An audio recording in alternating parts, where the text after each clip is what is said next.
Hello, boys and girls, and welcome to the concession stand here on the KB Radio Network. I am your host, Kevin Reeds, and this is the review of Ridley Scott's sequel to the 2000 historical epic Gladiator, amply titled Gladiator 2. And this film stars Paul Mescal, Pedro Pascal, Joseph Quinn, and the great Denzel Washington. As I stated before, this is a sequel 24 years in the making. The former film from the year 2000 starred Russell Crowe as Maximus, and that film is one of my go-to films. I wouldn't classify it as one of my favorite films or one of the films that just redefined a generation or something like that, but it is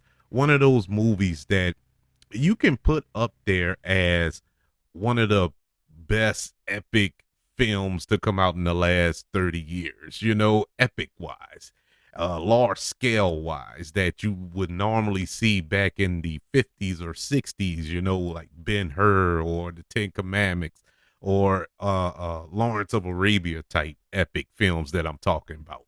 I would put Gladiator in that category. It was a near perfect film and still to this day holds up. Watched it recently in anticipation of this film, the sequel, and so it still holds up. So what can this film do? Let me just first start off by saying this is a film that I wasn't like over the moon excited for, because I felt that Gladiator from 2000 was pretty much wrapped up in a nice shiny bow for everybody. Everybody left the theater pretty happy with that film. I was, what else can you tell out of this story? Spoilers, Maximus dies at the end. Rome seemed to be on the right track after that. What else could we tell out of this? And to pick up where this story is picking up at, it was kind of confusing in a way, but I was willing to give it a chance. Ridley Scott, one of Hollywood's staple directors, the dude is amazing. Now, recently, it's been a little shaky. Napoleon and Prometheus and Alien Covenant and films like that, you kind of like, what's going on, Ridley? But you also got to look back on Alien and Gladiator, and think of all of the great films that he has given us, even The Martian, which was a pretty good film. I thought that maybe we are getting this movie 10 years too late. I'm not really clamoring for Gladiator 2, but nonetheless, we're getting it whether we want it or not, we're getting it. And here it is. This film, it kind of disappointed me. This film was not all that good. And I'm not even stacking it up against Gladiator, the predecessor, because honestly, that's not fair. But at the same time, you got to, because you had the audacity to call this movie Gladiator 2. And so you kind of have to. And in certain moments throughout this film, it's kind of beat for beat with what goes on in the first film. Same formula. Guy, he's defending the city, he gets captured, turned over into slavery, becomes a gladiator, and fights for his freedom. Same premise of the first film. And off the bat, I'm not super excited for that. I've seen that movie before. Literally, I'm not excited for that. But what drew me to this film was the actors and Ridley Scott and the epic scale, the battles, which Ridley Scott is a pro at. Going back to last year, I believe, with Napoleon. Napoleon was not a good film, but what was good about that movie was the battle sequences. They were amazing, phenomenal, and Ridley Scott whether you like his films or not, if there's a battle scene in it, he knows how to shoot them. He knows how to film a great battle scene. It is gorgeous. And this film has a few. It has some really, really good battle scenes in this movie. It kicks off with a battle scene, which was phenomenal. And, I'm like, okay, we're off and running. Let's get it. You know what I'm saying? And this was what I was hoping to sign up for. And the film kind of takes a turn. And now the story in this film, oh boy, I just couldn't really get on board with the story. Some things just didn't line up with me. Like I said, I watched the first film recently to kind of refresh my memory going into this one, and it doesn't line up.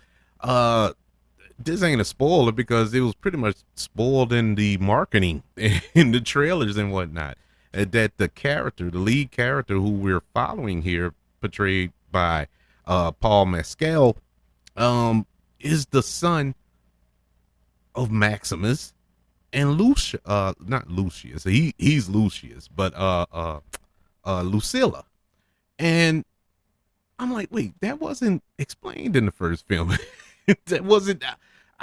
He was already around the little kid, because this is Lucius.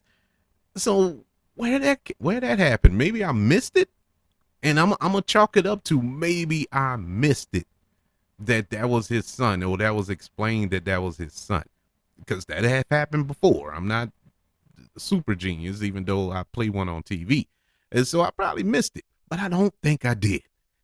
But I'm gonna run with it. If that's what they want to retcon that and make him the son, fine.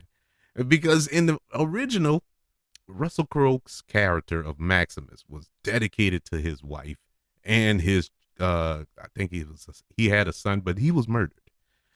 So he loved him. That was the driving force for his vengeance in that film. And so for him to have an outside child was kind of, I don't know. It just doesn't line up logically. Let's get into the performances in this film. Paul Mescal as the protagonist in this film, I didn't enjoy his performance. Obviously, I know I said earlier you don't want to compare it to the first film, but you kind of have to. Russell Crowe had a presence in that film. He had it. He has gravitas. And not just in that film, in all his films. Well, most of his films. But he, especially in Gladiator, he was amazing in that role. He was nominated for Best Actor, so he owned the screen. And it wasn't so much of his physical presence. It was more of his attitude, his demeanor, what he gave off. And it was just a performance for the ages. Paul Mescal's performance here, even though he wasn't, duplicating Russell Crowe's performance, but you were supposed to have some inkling of that character. If he's the son of Maximus here, and they're making a big deal that he's the son of Maximus, there should have been some character traits that kind of rolled over to his character. They tried to force feed a couple of things there, but it didn't have the same effect. Now, Paul Mescal, he did the best he could with what he was given. Like I said, I think he was underwritten. To be honest with you, all the characters were underwritten. The story was underwritten. And so the failure of this movie, at least the failure to me, is the writing. And so I don't blame the actors here, because there are phenomenal actors and actresses in this film. But the writing let him down. It was more, he had one gear. He just had one gear, and it didn't turn. Russell Crowe had many gears as Maximus. And, it was emotional on a lot of levels. Not here. Not with Lucius. And I just couldn't connect with his character. Pedro Pascal, as the quote unquote villain here, he was fine. He was fine, and that's about it. That's all I can really say uh about his character, without getting into spoilers, because I'll have to go into spoilers with a lot of stuff to really give an in-depth opinion on some of these things. But I'll just leave it at that. He was fine. Joseph Quinn, who is quickly emerging as one of my favorite actors or young actors in Hollywood, coming from Stranger Things, A Quiet Place Part 2, or Day One, rather. He was good in all of that, and he seems to get better, and I'm looking forward to seeing him in the Fantastic Four as Johnny Storm next year. But here, I was super excited for him in his role as a young emperor, one of the brothers that was sharing, and that's actual facts in history. How they are in this film, I can't tell you because I never met them. But I, I liked him. I liked the other brother who his name's escaping me right now. But anyways, they both were pretty decent. They weren't in it enough, and didn't really give uh they didn't give enough time to flush out that these were some villains, the villains of the story or whatever. And once again, the screenplay or the direction here was failing these young men in this film. Now, who didn't fail was Denzel Washington. Denzel Washington, once again, to be completely fair and honest, underwritten character. Like everybody else, they didn't discriminate. It was an underwritten character. But Denzel Washington, as professional and experienced as he is, did the best with what he had and made this movie watchable. Without Denzel Washington in this film, this is an unwatchable movie. It is almost a streaming movie without Denzel Washington. He was amazing. I loved his demeanor here. His speech patterns were kind of throwing me off because of the time period. Because him talking, he sounded like Frank Lucas from American Gangster, which ironically was directed by Ridley Scott. He sounded like what was his name in Training Day? But anywho, he sounded like those characters, modern. But at times it kind of switched over. In certain scenes, it kind of switched over where he fit, and it felt Shakespearean in moments, when he was just chewing up the scenery in a good way. He had some scenes in here that were so epic. If he is announced as a nominee for Best Supporting Actor, I would stand up and cheer, because it was some powerful stuff that he was doing in this movie. I'm telling you, he saved this movie. He saved this movie. But he isn't the only good thing about it. There were some other good things. Like I said, the battle sequences here were phenomenal. The all of the fights in the Coliseum were phenomenal. I loved when they flooded it. And once again, that is a fact. That is historically accurate that they flooded the Coliseum for these epic little battle scenes, to entertain the crowds. I thought that was excellent. And the reason I emphasize historically accurate, there are some historical accurate things in here, but it's few and far between, because there are so many inaccuracies dealing with the Roman Empire throughout this film that it will make you roll your eyes if you know a little bit about a little bit. I don't know everything about the Roman Empire. I don't go to sleep dreaming about it, but it's things that I do know, being a history buff. And it was like, wait, that didn't go like that. But it's fine. It's all for entertainment purposes. But those battle sequences were phenomenal. The bad things about this movie, or the less enjoyable things about this film, as I said before, the screenplay is the biggest standout. It was not written well. Didn't develop characters well, and this is a 2.5 hour movie. You had plenty of time to develop these characters, and they didn't do them. None of them. You really didn't get a sense of where they stand, or what's their motivations for doing the things that they end up doing throughout this film. One in particular is Pedro Pascal's character. I'm like, man, come on. I don't know what's happening here. They're telling you, but why did we get to this point? And it was never explained. But when you see the film, you'll understand. And the climax of this film, it was a little anticlimactic, I must say. It wasn't, it didn't have that same gratification that you got at the end of Gladiator in 2000. You know how satisfying it was when when Maximus defeated Joaquin Phoenix character in that film. It was beautiful. It was earned.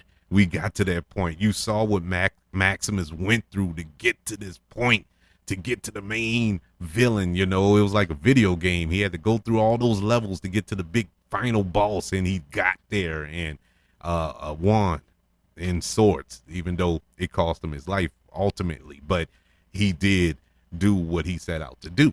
Here, it just didn't feel earned. Nothing felt earned. It just felt like, okay, let's end the movie right here. Let's go right now. And that's what happened. It wasn't as satisfying as I had hoped. But I will say this is a watchable movie. It's not horrible. It's not god awful. Like, oh my God, this was the worst. I wasted 2.5 hours of my life. No, it's not that. It's actually exciting throughout. There's a lot of battle sequences in this film, more than I was expecting, to be honest with you. And they're, spaced out pretty well throughout the film. So you won't get bored. You're going to stay entertained throughout, in the words of Maximus from the first film. Oh, you're not entertained. Yeah, you're going to be entertained. But story wise, not really there. You go to this movie for two things: the battles and Denzel Washington. Everything else is just lagniappe.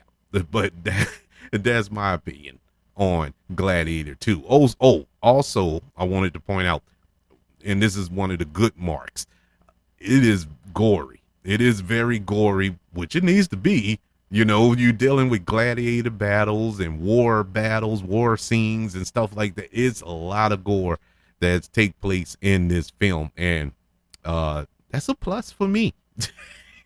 But overall, Gladiator 2 gets a letter grade of a C+. Yeah, I thought it was all right. I really wasn't expecting much, and that's what I got. Exactly what I was expecting. Not much. So that's my opinion. I would love to know yours. Are you looking forward to Gladiator 2? Have you checked out Gladiator 2? I would love to know your opinions of it. Email the show, kbradiopodcast@gmail.com. You can also search for this show on all social media platforms. Just search for the KB Radio Network. Subscribe to the KB Radio Network channel on YouTube.